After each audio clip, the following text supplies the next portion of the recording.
इस ओबीसी मोर्चा की जिला कुरुक्षेत्र की नवनियुक्त प्रभारी और पूर्व में विभिन्न पार्टी के दायित्व पे काम करती आ रही परमजीत कश्यप जी और मेरे साथ जो मुझे बार बार सचेत भी करते रहते हैं, मुझे बताते भी रहते हैं।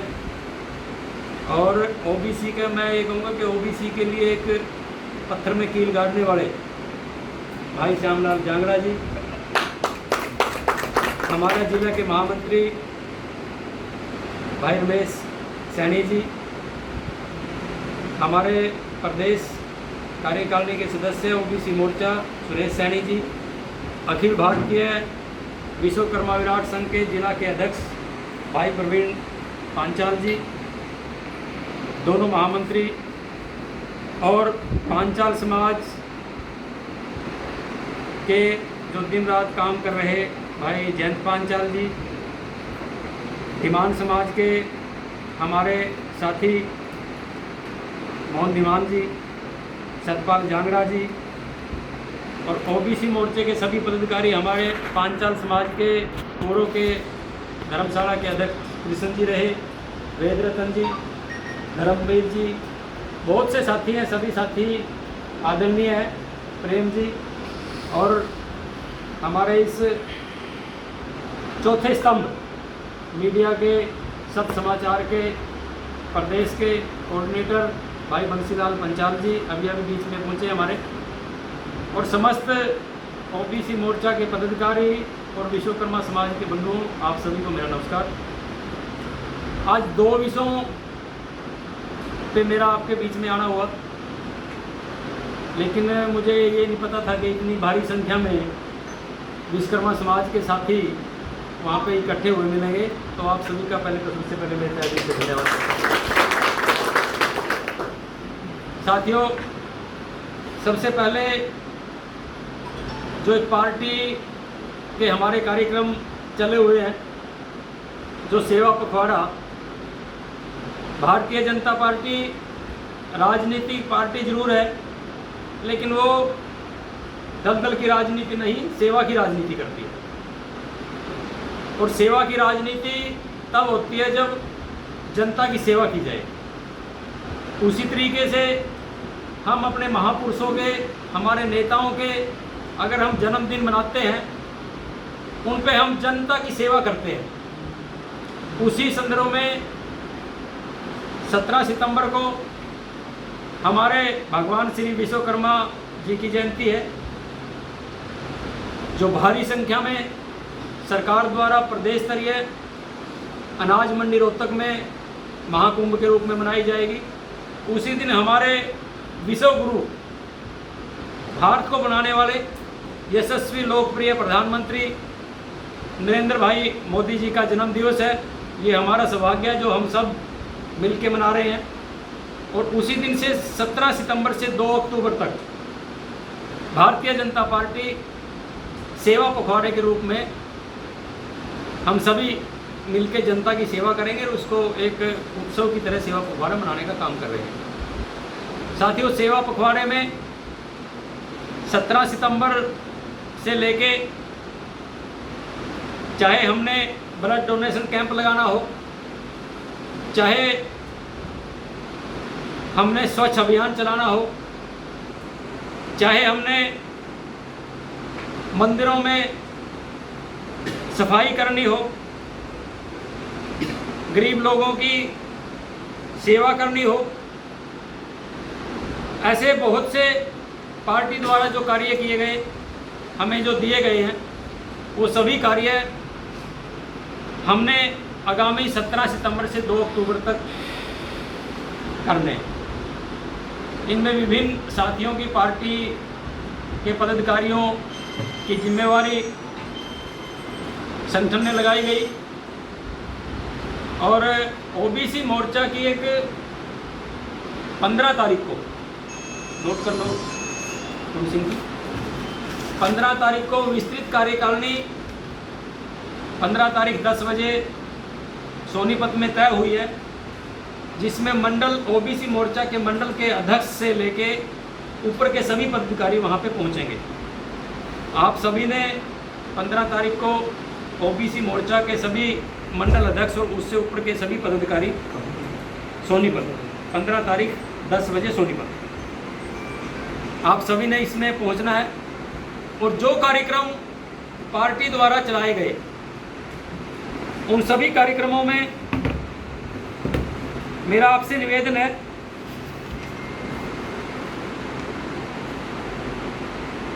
सबसे पहले ब्लड डोनेशन कैंप हमारा लगेगा, जिसमें हर ब्लड डोनेशन कैंप में 75 यूनिट, क्योंकि मोदी जी का ये 75वां जन्मदिवस है, 75 यूनिट कम से कम एक ब्लड डोनेशन कैंप में आप लोगों ने अपने सभी साथियों को बुला के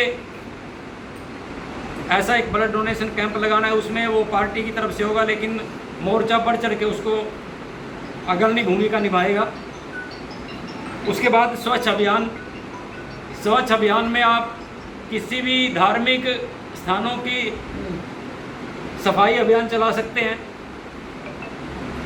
किसी मंदिरों में, धर्मशालाओं में, अपने आसपास तालाबों की सफाई, उसमें भी बढ़ चढ़ के ओबीसी मोर्चा ये कार्यक्रम करेगा। प्रदर्शनी और हेल्थ चेकअप, साथियों हेल्थ चेकअप भी एक सेवा का काम है। आप सभी ओबीसी मोर्चा के पदाधिकारी अगर आपके आसपास बुजुर्ग लोग रहते हैं, उनको बताना कि सरकार द्वारा फ्री में हेल्थ चेकअप की सुविधा, जैसे हमारे नवीन जिंदल जी सांसद इस कार्यक्रम को चला रहे हैं, उस तरीके से आपने भी उनको बताना कि आप चलिए हम आपका हेल्थ चेकअप करा के लेके आते हैं, वो भी एक सेवा। उसके बाद एक प्रबुद्धजन सम्मेलन होगा, जिसमें आज प्रबुद्धजन काफ़ी लोग, काफ़ी संख्या में आज मेरे सामने बैठे हैं। ऐसे लोगों को उस सम्मेलन में ओबीसी मोर्चा चयनित करके अपने साथियों को एक सूचना दे, जिस दिन भी पार्टी तय करे उसमें भारी संख्या में ओबीसी मोर्चा अपनी अग्रणी भूमिका निभाए। युवा मोर्चा के द्वारा मैराथन का कार्यक्रम अभी कुछ दिन पहले मुख्यमंत्री जी ने किया। 25 तारीख को पंडित दीनदयाल जी की जयंती है, उस पर हम पौधारोपण करेंगे, पौधारोपण कर सकते हैं। उस पर भी आप ओबीसी मोर्चा ने बढ़ चढ़ कर भाग लेना है। दिव्यांग सम्मेलन समारोह जैसे ही पार्टी तय करेगी, महामंत्री जी हमारे बीच में बैठे हैं, ओबीसी मोर्चा उन सभी सम्मेलनों में बढ़ चढ़ कर भाग ले। और सांसद खेल स्पर्धा अभी चली हुई है, हमारी भी जल्द ही कोई डेट तय हो जाएगी। अभी तो मामूली, हाँ, तो ऐसे हाँ, तो ऐसे। और संघ का स्थापना दिवस, संघ के 100 वर्ष पूरे हो चुके हो।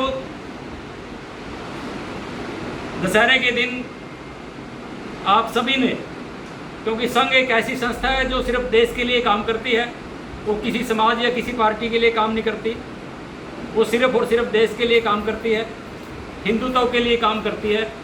तो आपने संघ की सभी शाखाओं में भी, जितनी भी शाखाएं हों और जितने संघ के कार्यक्रम हो, उनमें भी ओबीसी मोर्चा बढ़ चढ़ कर भाग ले, ताकि देश, हमारे भारत देश को विकास की तरफ और सामाजिक रूप से मजबूती के लिए संघ का सहयोग किया जाए। एक विषय तो ये पार्टी का था, और दूसरा विषय जिसके लिए आज ओबीसी मोर्चा की संयुक्त बैठक के साथ विश्वकर्मा समाज के बंधुओं को यहाँ पे इतनी भारी संख्या में निमंत्रण दे के बुलाया गया, इन सभी का धन्यवाद करता हूँ फिर से मैं। साथियों, भारतीय जनता पार्टी की सरकार पहली बार जितने भी हरियाणा में हमारे महापुरुष हैं, उन सभी की जयंती सरकारी खर्चे पे मना रही है। चाहे महर्षि वाल्मीकि जयंती हो, चाहे कबीर जी की जयंती हो, चाहे अहिल्याबाई होलकर जी की जयंती हो, चाहे धन्ना बघेल जी की जयंती हो।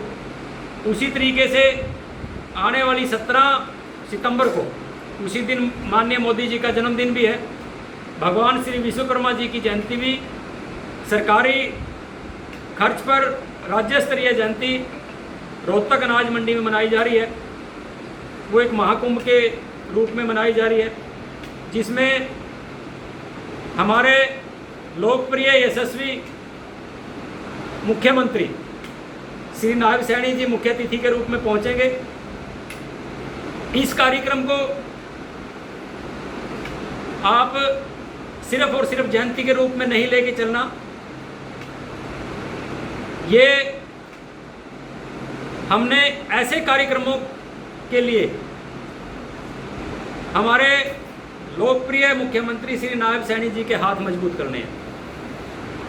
साथियों, भारतीय जनता पार्टी की सरकार ने माननीय नायब सैनी जी के नेतृत्व में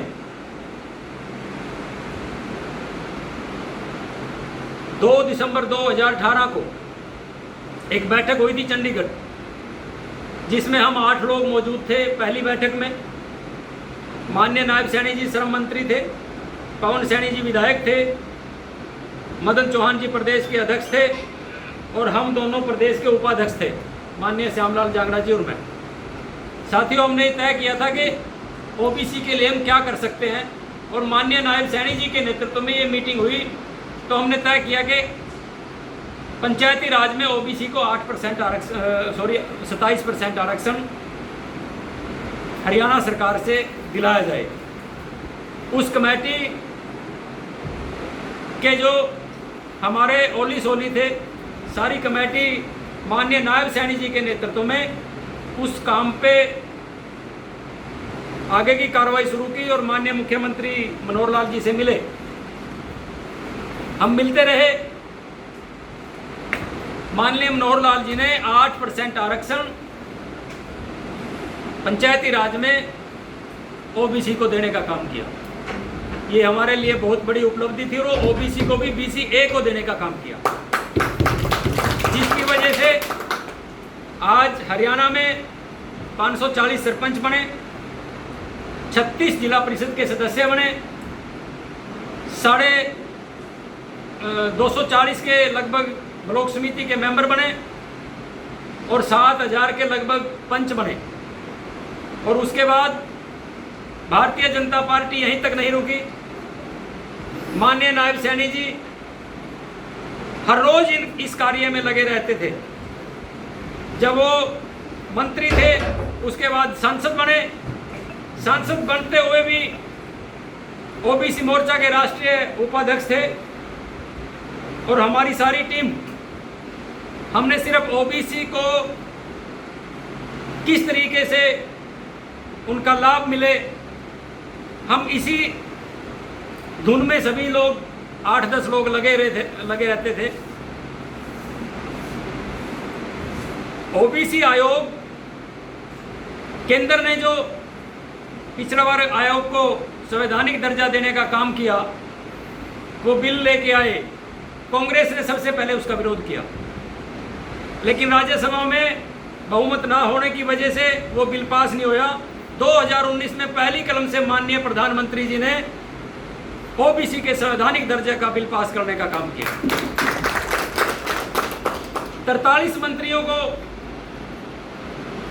केंद्र में शपथ दिलाई, जिसमें 27 मंत्री ओबीसी के माननीय प्रधानमंत्री जी ने शपथ देने का काम किया। साथियों, उसके बाद क्रीमी लेयर का एक मामला था, जो हरियाणा में 6 लाख थी और केंद्र में 8 लाख। हमारी ये टीम, श्यामलाल जी की टीम, श्यामलाल जी आयोग के सदस्य बन गए थे, लेकिन इसने जो काम किया श्यामलाल जी ने, हम उसके लिए श्यामलाल जी का तहे दिल से धन्यवाद करते हैं। क्योंकि एक आयोग में बैठने के बाद जो जानकारी इनको थी इसने उसका पूरा उपयोग किया, ओबीसी के अधिकारों के बारे में बात की, और श्यामलाल जी और हम सभी मिलके माननीय नायब सैनी जी जब मुख्यमंत्री बने, पहली कलम से गुरुग्राम में बैठक करके माननीय नायब सैनी जी ने 6 लाख से क्रीमी लेयर का 8 लाख करने का काम किया। ये हमारे लिए, ओबीसी के लिए बहुत बड़ा काम था साथियों। उसके बाद नगर पालिकाओं में आरक्षण देना, ये बहुत बड़ी उपलब्धि माननीय नायब सैनी जी ने ओबीसी समाज को दिए। इसके लिए हम माननीय नायब सैनी जी का धन्यवाद करते हैं साथियों। यहाँ तक नहीं रुका, उसके बाद BCA को जब हम 27% की मांग करते थे राजनीतिक आरक्षण की, और हमें सिर्फ 8% आरक्षण BCA को मिला, लेकिन हमारे BCB के भाई इससे वंचित रह गए थे। माननीय नायब सैनी जी ने बनते ही 5% BCB को भी पंचायती राज में आरक्षण देने का काम किया। और साथियों 50,000 नौकरियां बिना खर्ची पर्ची के पहली कलम से माननीय नायब सैनी जी ने हरियाणा में देने का काम किया, जिसमें 27% ओबीसी का कोटा होता है, लेकिन 27 की जगह साथियों 48% ओबीसी के बच्चे लगे बिना खर्ची पर्ची के। ये सिर्फ नायब सैनी जी की और भारतीय जनता पार्टी की सोच का फर्क है कि आज हमारे बच्चे बिना खर्ची पर्ची के हरियाणा सरकार में सरकारी नौकरियों में लगे। साथियों अब 2-3 बातें और हमारी ओबीसी की जो अधूरी है, उन सभी बातों को माननीय नायब सैनी जी के सामने हम बार बार रख रहे हैं, लेकिन वो कब पूरी होंगी? माननीय नायब सैनी जी दिन रात सभी वर्गों के लिए काम करते हैं, और सबसे बड़ा वर्ग है ओबीसी वर्ग। साथियों जब ओबीसी वर्ग माननीय नायब सैनी जी को मजबूत करेगा, उसके हाथ मजबूत रखेगा, तो साथियों जो ये आपकी क्लास 1 और क्लास 2 की मांगे हैं, ये भी आपकी पूरी होते देर नहीं लगेगी। साथियों मेरा आपसे एक निवेदन है, आने वाली 17 तारीख को, क्योंकि हमारी लोकसभा कुरुक्षेत्र लोकसभा है, जो माननीय नायब सैनी जी की लोकसभा है, उनका जिला उनकी विधानसभा है। हमारा सबसे बड़ा दायित्व हमारा कुरुक्षेत्र लोकसभा का है। जहां भी माननीय नायब सैनी जी के बड़े कार्यक्रम हों, उन सभी कार्यक्रमों को सफल बनाना हमारा फर्ज है। उसी संदर्भ में 17 सितंबर को विश्वकर्मा समाज और ओबीसी मोर्चे के साथी यहाँ पे कुरुक्षेत्र में जितनी भी आपको बसें चाहिए, वो सरकार की तरफ से आपको बसें मिलेंगी। वो सारी लिस्टें बना के ओबीसी के जिला अध्यक्ष भाई फूल सिंह पाल जी और श्यामलाल जांगड़ा जी, यहाँ पे विश्वकर्मा समाज की तरफ से जयंत पांचाल जी, इन सबको अपनी अपनी बसें किस किस गांव में बसें चाहिए वो एक लिस्ट बना के आप दें, ताकि समय पर हम वो लिस्ट प्रशासन के पास भेज दें और भारी संख्या में यहाँ से कुरुक्षेत्र से। अब मैं फूल सिंह जी से थोड़ा निवेदन करता हूँ कि ओबीसी मोर्चा कितनी बसें लेके आ सकता है? ओबीसी मोर्चा